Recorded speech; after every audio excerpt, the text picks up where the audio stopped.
Okay, सो एक clichéd सवाल से स्टार्ट करते हैं अबाउट अभेत्री। कुणाल, पार्ट 3 आ रहा है, कैसा लग रहा है आपको? पार्ट 2 और पार्ट 1 आने से पहले जैसा लगा था उससे वैसा ही लग थोड़ा रहा है। उससे थोड़ा रिलैक्स, लेकिन उससे थोड़ा ज्यादा एक्साइटेड, क्योंकि इस बार आपको पता है कि एक फैन बेस है अभय की जो इसे देखने आएगी। पहले पहले में हमेशा ये डर होता है कि लोग देखेंगे भी कि नहीं देखेंगे, उन्हें अच्छा लगेगा कि नहीं लगेगा। तो अभी आपको पता है कि जो फैन बेस है वो देखेगी जरूर। एक्साइटमेंट ज्यादा इसलिए है कि आपकी रिस्पॉन्सिबिलिटी उतनी बढ़ गई है कि वो एक्सपेक्टेशंस लेकर आएंगे। पहले से कभी कभी क्या होता है, एक्सपेक्टेशन नहीं होती है। तीसरे में राइट। एक्सपेक्टेशन लेकर आएंगे, अब उस एक्सपेक्टेशन पे हम खरे उतरेंगे कि नहीं, उसकी नर्वसनेस ज्यादा है। सो ये एक्सपेक्टेशंस का जो प्रेशर है, ये ज्यादा क्या इसलिए भी है क्योंकि सी, जब ये पहला पार्ट आया था, it came in 2019, right? And तब the OTT game wasn't as strong as it is today. So क्या ये भी थॉट्स थे कि यार अब तो people have so much to watch, so much to choose from, so we have to get this right? क्या ये भी थोड़ा प्रेशर था somewhere? देखिए, we have to get this right तो is something that you are generally automatically functioning with. जब आप कुछ चीज शुरू करते हैं, obviously you want to try and get it right. The hope to make it is to try and get it right. उसके अलावा मैं अपनी पर्सनल बात कर सकता हूँ। आई डोंट नो कि राइटर्स और क्रिएटिव टीम किस तरह से सोचते हैं, पर मुझे लगता है कि हमने एक चीज की है, उसको कन्विक्शन के साथ किया है और वो लोगों को पसंद आया है। तो हमें सिर्फ अपना काम करना है। हम अगर वो सब स्ट्रेस लेने लग जाएंगे ना कि अभी ये शो ऐसा है, ये किसको पसंद आया, क्योंकि ये सारी चीजें ऑब्जेक्टिव है। जरूरी नहीं कि मुझे जो पसंद आया वो आपको आया हो, या अभय यूनानिमसली हर एक इंसान को जिसको क्राइम पसंद है उसको आएगा ही आएगा। अलग अलग ऑडियंसेस होती हैं अलग अलग चीजों की।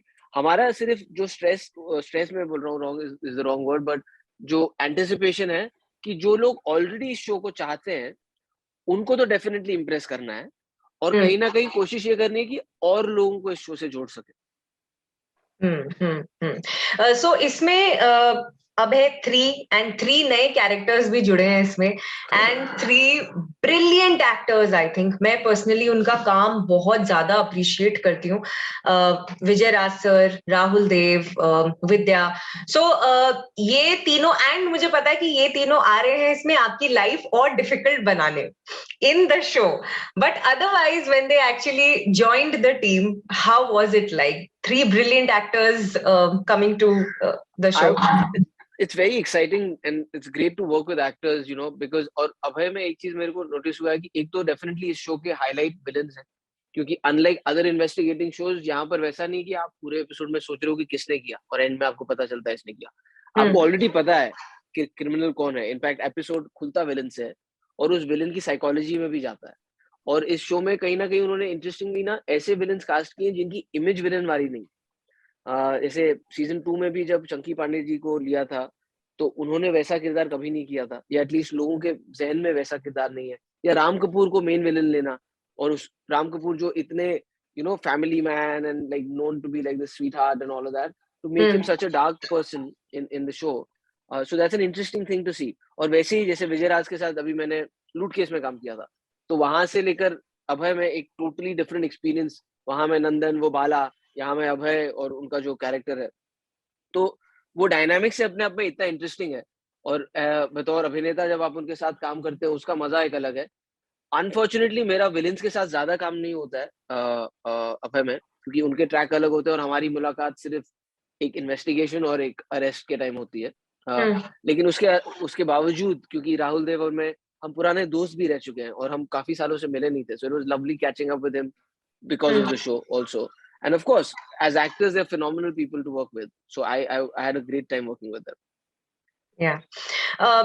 कुणाल, जब आप एक चीज का जैसे Abhay, this is the 3rd part, right? So जब ऐसा एक प्रोलॉन्ग्ड या लेंदी वर्जन ऑफ समथिंग होता है, so does it get difficult to hold on to a character?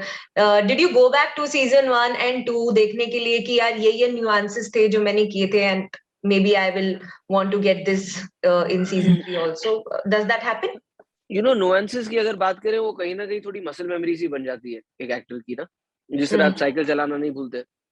क्योंकि लॉन्ग फॉर्मेट में भी क्या हो रहा है कि आप 8 episode is a long time to play the same character.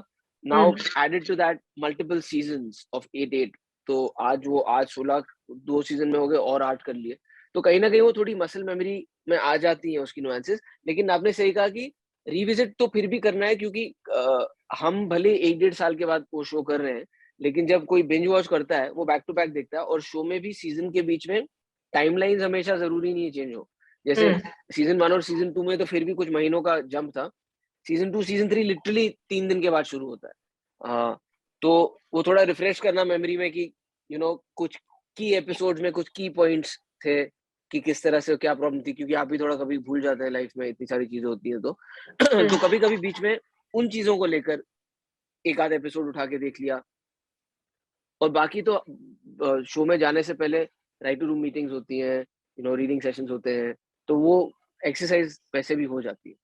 जब ये बन रहा था like right from the starting, क्या ये थॉट था कि इसको एक्सटेंड करना है to a second season and then further to a third season, या फिर आपको ये कहानी एक एज अ होल सुनाई गई थी?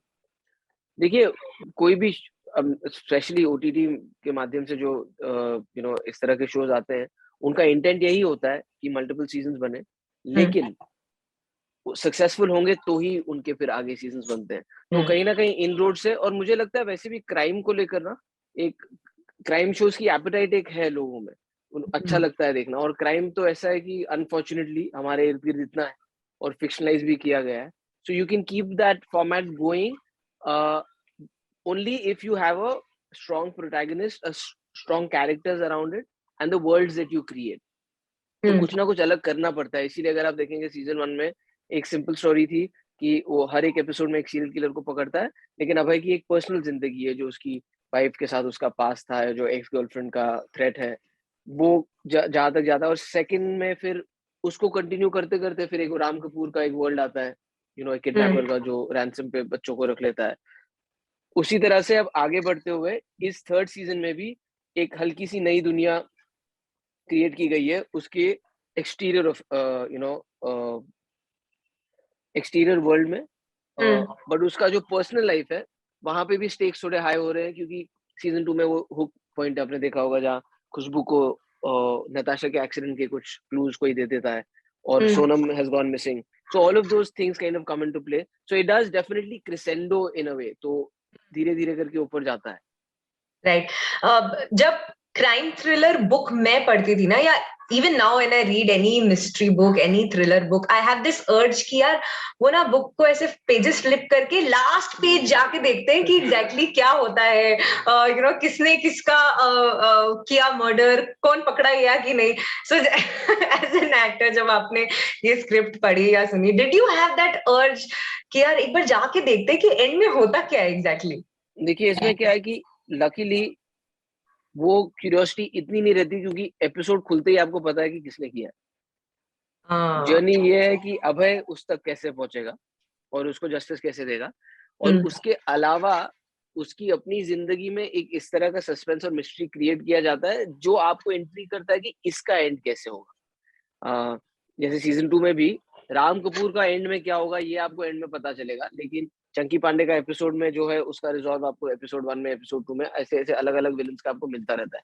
बट इसीलिए क्योंकि वो that space is very interesting, और मुझे ये जो अलग स्टाइल ऑफ स्टोरी टेलिंग था एक जॉनर का, वो रिस्की भी था, क्योंकि नया था। जब अभय आया तो हिंदी में ऐसा हुआ नहीं था, वेस्ट में तो 1-2 शोज हैं ऐसे, लेकिन इसीलिए और भी एक्साइटिंग था कि इसमें भी कुछ नया करने का मौका है। And I see a lot of shows now doing this, a lot of ये जो स्टोरी टेलिंग फॉर्मेट है कि आप स्टार्टिंग में ही आप दिखा दो क्या होता है, and then the whole show is about how that has happened, so then it keeps the viewer kind of hooked. Yeah.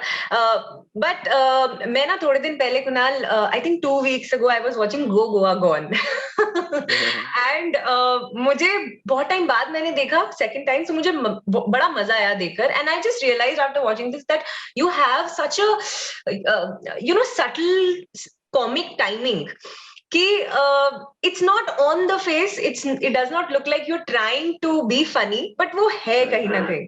So is that because आप real life में खुद एक थोड़े से jovial funny हो? ऐसा मुझसे कहा गया है तो मैंने मान लिया है, but I mean that's how I generally, my understanding of humor is also a little bit like that. और पर्सनली मैं शायद हूँ वैसा, और इसीलिए जब गोगो गॉन हुई भी तो Gogo gone was that Hardik was, despite the fact a lot of his characteristics were different from mine, but his way of reacting to certain things was very much like me. तो वो क्योंकि हमने साथ में ही लिखी थी, तो it was a lot of borrowed from my personal life, and things that I did or things that I react to were there in that. Okay, but do you personally enjoy doing comic roles more as an actor? You know, I wouldn't say more or less, but it's definitely one of my favorite genres to just even watch, because comedy एक ऐसी चीज है ना कि वो आप कभी भी उठा के देख सकते हैं. बाकी चीजों में आपको थोड़ा टाइम ढूंढना पड़ता है इन्वेस्ट करने के लिए. जैसे लाइक यू नो कुछ चीजें ऐसी हैं जो आप खाना खाते खाते you might not want to watch something like an Abhay. You might say कि यार अभी शाम को जरा सब काम वाम खत्म करके let's put up feet up after dinner and then let's watch Abhay.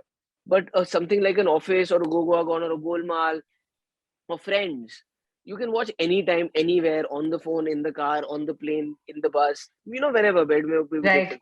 So comedies का वो एक थोड़ा recall value भी easy है, they're easier to watch, and of course comedy I feel like blessed that I've been able to do justice in that genre and having people like me do comedy, because actors will also tell you comedy is actually a tougher job to do. क्योंकि उसमें आप या तो अच्छे हो या बुरे हो, उसमें मिड ग्राउंड कुछ नहीं होता. तो फिर ऐसा लगता है बेचारा बहुत कोशिश कर रहा है करने की, हो नहीं रहा है. हाँ, and then it looks very caricaturish also जब आप बहुत ज्यादा करने की कोशिश करते हो, right? Yeah, so I'm very happy that I have that. I mean, I enjoy doing it and people enjoy watching me. नहीं तो एक होता है कि मुझे बड़ा मजा आता है लेकिन लोगों को बिल्कुल मजा नहीं आता है.